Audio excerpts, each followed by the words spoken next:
I mean, I'm watching Yankees and Dodgers. You're like, dude, I can't turn this off. I couldn't turn it off. I know the finals were on, and we got a show today, the NBA. Just the finals is not captured. I mean, the Mavericks quit last night. There was 30 seconds left. They didn't call a timeout. They let Boston dribble out like it was a Tuesday midseason game. Like I said, NBA Finals, take a foul. I don't know why someone won't someone just say this out loud. I will. The NBA playoffs this year sucked out loud. Like they were great. As soon as Denver and Minnesota were done playing, the supposedly the best 2 rounds, conference finals and NBA finals, awful. Just awful content. It's terrible, not just because one team keeps winning all the games, but it's like you said, and like teams are giving up, teams are not playing the way, living up to expectations, and the vibe that I get when I look at this, if you go, okay, Wolves, Mavericks, Pacers, Celtics, add it all together, guess what I see? I don't know. Nobody who can carry Steph and LeBron's weight. Right. Period. That's it. Don't give me Luka is this, that, or the other. No, he's not. He's not. He's not that watchable. He's, in fact, annoying to most people because of the way he plays. Slow. He's 25. He looks 40. Slow. They've completely come up lame in this series so far. The Celtics don't even know who their best player is. So they look like the Pistons of 2004, where they're just like, we got a bunch of good players. It's like, okay, you're playing great basketball, but this is the NBA. You've got to have box office. You've got to have a person who's like, man, look at that person walk into the room. The last 2 series of the NBA Finals, do you know who everyone's watching walk into the room? Stephen A. Smith. That's who the walk-up is for these games. Look at that suit. Like, my God. The NBA right now is screaming to me, and I know this will sound weird because I didn't think of it really till last night. They are screaming, we need a star. We need a star. Steph and LeBron have aged out. The Warriors and Lakers are not good enough right now. My God, we need a star. And we thought we had one, and everybody's failing. Dude, I'm watching Sunday Night Baseball. Obviously a vested interest because that's my sport. Mm-hmm. But the NBA Finals is the NBA Finals. Like, my rule is playoffs always supersede a regular season game, no matter what sport. So if it's a baseball playoffs in October and it's a preseason football game or an early season, I'm watching playoffs in October. If it's the playoffs in football, I'm watching that. Playoffs in basketball, finals, always finals. Sure. Or a major in golf. Like, those are the things you gravitate towards. And if it's 2 teams like this, I know it's the Celtics, a great stuff. Kyrie, they're riding Kyrie. And then, the Celtics made them engage in defense, and they never play defense, so now they retired on offense, and the Celtics defense looked even better because they had to play defense. And it was, I don't know. I mean, I watched, but I was back and forth, but I was more Yankees Dodgers. It's classic. Brother, I was doing the national show last night with Ephraim, and he is hit the thing, Lucas, I know. He obviously, former NFL player. Too late. No, it's okay. Delay game, Lucas, 5 yards. Grandy left, so it's not really on Luke. It's on Grandy. Right. I did it on purpose. Every time whenever I see Grandy leave, I'm like, okay, it's time to do something that sounds fancy. Anyway, so I'm doing the national show last night with Ephraim, who is a former NFL player, but at heart, he's a hooper. Like, loves basketball. And when there's a big playoff game on Sunday at 5 o'clock, and during the playoffs there usually is, we sit there and kind of turn our show into a watch party, and we watch the game together. I couldn't get this guy's attention last night because he's locked in on Mookie Betts at bats. See? Locked in, and he is next to giving up on baseball. But he was locked in to the point where I was almost bothered, not by the fact that he was like, you paying attention to the wrong game or whatever, but I was bothered again by this idea of, like, you sent me something that was a anonymous players poll on a bunch of questions. Yeah. And one of them was the Dodgers spending good for baseball? And almost all the players said yes. Absolutely. And I'm like, well, yeah, to you, it's great if you're a player. When anybody is spending a lot of money, I think a better question for those players is what the Dodgers did this offseason good for fans? Not good for you. Is it good for fans?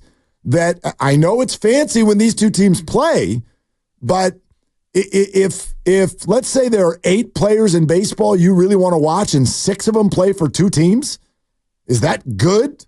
for the nation of baseball fans? It's a fair question. Well, it's a fair question, but you just said basketball is waiting for its next star. Yep. The star power last night in your viewing options was on Yankees Dodgers. You got Mookie, you got Shohei, you got Judge, Stanton. I mean, whomever. Like the star power was in baseball last night, not in the NBA. 100%. And I'm sure there's people that could make the argument, like, come on, FP, like, you know, it's the finals and there's some stars in that, but like. No, you're right. If the star power, what you're talking about, was LeBron and Steph on last night in the finals or whomever, like big stars like Bird, Magic, Jordan, Isaiah back in the day, there's no way you're watching Sunday Night Baseball, no matter who's playing. 100%. But the 27 Yankees, maybe. The biggest stars on TV last night were Shohei Ohtani and Aaron Judge. And that's why I watched. Yep. And that's why that's where my viewership went last night. Okay. So, I mean, we know where that also goes. Like, those two teams have both come to town just within the last 3 weeks. Both times, it's led to just about every radio host in this country screaming. I say in this city, not in this country, because it triggers us. It feels a certain way. It feels like the Giants and other teams are second-class citizens. We're just here to be the next thing eaten up by the Yankees and Dodgers. They've got all the stars. The ballpark turns into the rooting for the wrong team, all of those things. So that's all I'm saying. But when's the last time the Yankees won a World Series? When's the last time the Dodgers won a World Series? And I don't count 2020. Don't count 2020. I don't count. The answer to both is well before the Giants won 3. Would you rather be badass during the regular season, have star power, go down the corner 3rd and king, and look at all your stars and not win a World Series? Or would you rather scrap and claw and fight, figure something out like they did 10, 12, and 14 and win one and have a parade? That's what I'd rather do. I mean, I would too, but maybe we're in the minority when we think like that, because I think most Giants fans want Mookie Betts and Shohei Ohtani and Juan Soto and Aaron Judge. I bet that they can go to the regular season games and be entertained. When to me, it's all about October. Well, who wouldn't want those players on their team? The answer would be no one. But they haven't won. Right, but I don't think that their presence equals not winning. It's just gone that way. Ohtani was not on a good team. I couldn't name one pitcher on his team except for him in his entire time with the Angels. You know what I mean? Like, those two teams are both playing very well right now with all of those players. And so who wouldn't want those players? But if you're asking, like, if, let's say, the Yankees and Giants played in a mythical World Series, the Yankees have Judge and Soto, but the Giants won the series in 6, and at the end of it, ask yourself, which team do you wish you were rooting for? The Giants. Right. Of course. But see, the problem with that is fans right now are sitting here going, well, that doesn't feel believable or within reach right now either. I think you could sell this any fan base on, we don't have stars, but we're really good. The problem is the Giants don't look like that. They don't have stars, and they're not really good. I'm 32 and 34. Yeah, I mean, a long way to go, and I'm with you. But there's an entertainment industry aspect of it, and then there's just a winning at the end of the season aspect of it. I know you're running the show, and I want to get into winning today, since we're kind of we're scratching the surface. No, maybe when we got a lot of time and winning. Yeah, there's plenty of time, but I had take it wherever you want to go. Always. Well, here's the thing. Like, when's this segment end? I don't know the clock here. Like, I don't. We got 10 minutes. We got 10 minutes. You never start a story with 2 strikes and 2 outs. Like, on a broadcast. That's fine. I learned that the hard way my first year. Like, 2 strikes, 2 outs. Hey, well, this happened to me once. And like, there's a ground ball to short. And like, we'll continue the story after the break. And you never get back to Launch into analysis as the quarterback's dropping back. Yeah. Like, releasing the ball. You're like, let me tell you a story. This happened one time.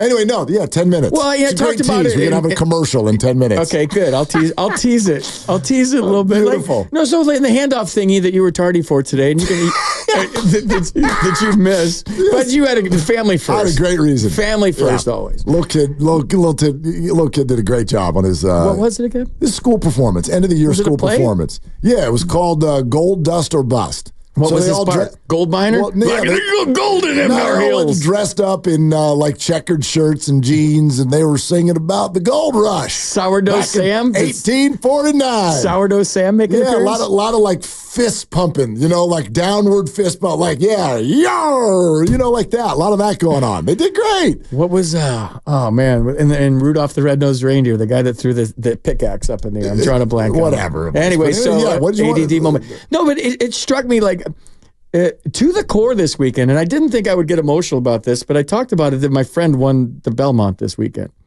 And Jayson Werth got into horse racing, and I knew he was dabbling, and all of a sudden somebody told me on one of the road trips that he had a horse in the Kentucky Derby. I'm like, doesn't surprise me. Whatever this guy does, he wins.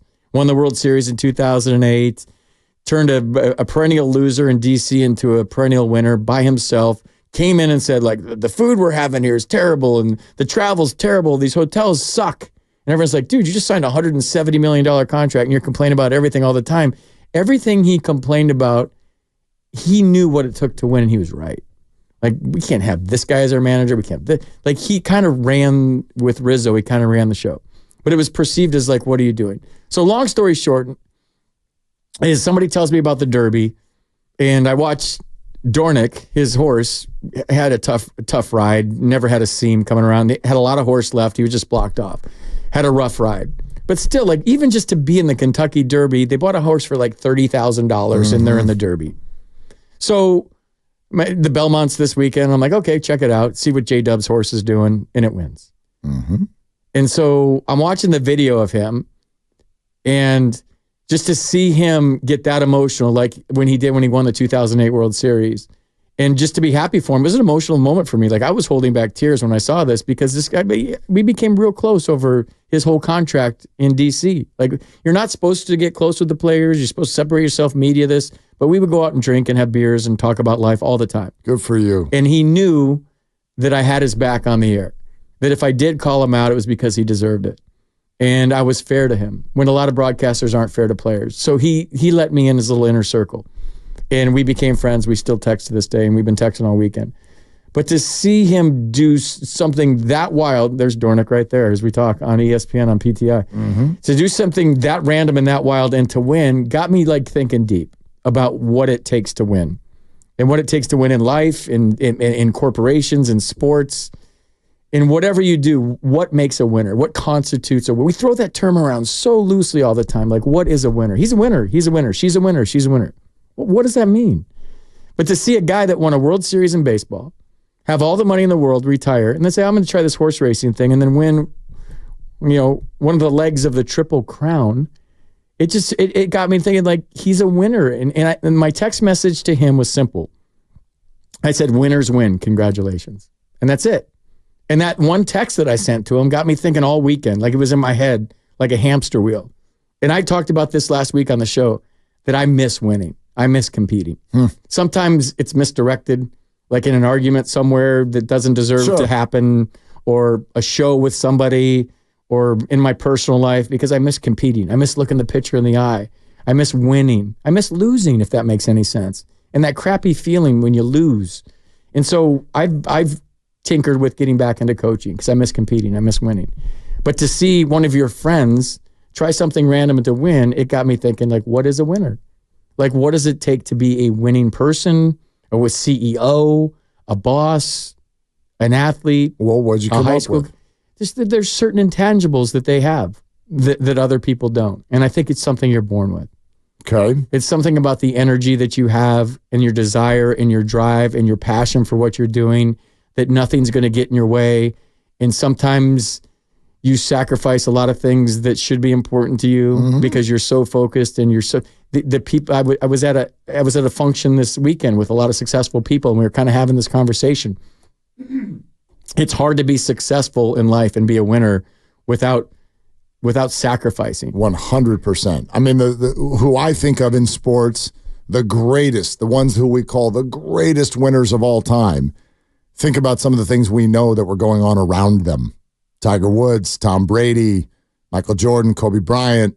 You can see what they sacrificed. All those names. You can see things that crumbled around them in their personal life in many cases. Exactly. And so not that that's cool or great, but there's something that separates the winner, and I'm not going to say from the loser, because it's not about winning and losing. It's just about the people that win and are super, the 1%ers and successful in anything they touch. And it's just having this desire and this drive that nothing is going to get in your way. And if you're going to go with those examples, and all those names you just said crossed my mind this weekend while I'm laying there in bed thinking about this, they all have a dark side. like a dark side, where I'm beating you no matter what. And I'm winning everywhere I go. Yeah, and then once they win, they have to win again. Tiger Woods was winning on the golf course, and he goes, guess what? If I'm in the bar, I'm going home I'm winning. And it's not right. It's not how life should be. But there's something that just separates people. They refuse to lose, and they're going to find a way to beat your ass however they can. And there's people that would like to win, and it would be cool to win, and winning is fun. But there's people who are going to beat you, and they're going to win. And those are the only reason I've gotten to where I've gotten in life is because of that. I refuse to lose. Okay. And Art Howard pulled me aside one day and he said, "You're a winner. Don't worry about life after baseball. You're going to be fine because you're a winner." And so when I see guys like a Jayson Werth who won a World Series and turned a losing franchise into a winner, and I've played with a bunch of guys like this, and I see some guys like this in my everyday life, whether they're CEOs, whether they're on-air personnel, whoever they are, there's just something that separates them, whether it's the twinkle in their eye, whether it's their passion, whether it's the electricity or the energy around them. There's something different about those people that if we could bottle it and sell it, we'd be billionaires. So are the Giants missing any of those people?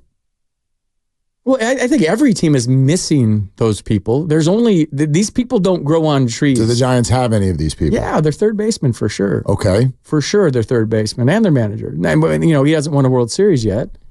But and their catcher. I mean, there's Bruce Bochy hadn't won a World Series yet when he got here either. Logan's got that vibe. Yep, I agree with that. But here's the thing: if there's only a sprinkle, these guys are like unicorns, right? And these girls, I mean, in women's sports and in society, like CEOs, whatever. And I was around some very successful women this weekend that run things, but they had that too. That you could just see it when you meet them. But then, since they're unicorns, Mark, like, do they bring people with them? And that's another thing that separates the great from the good. Do you make people better? Do you, when you're doing a random show with some random person, do you make him better? When you get some random call up from AAA, do you make him better? If you're a coach and you're Bill Walsh, do you make this guy better? Do you make him better, or just, you know what I mean? Am I making sense? I'm going too long. Absolutely. No, you're not going too long.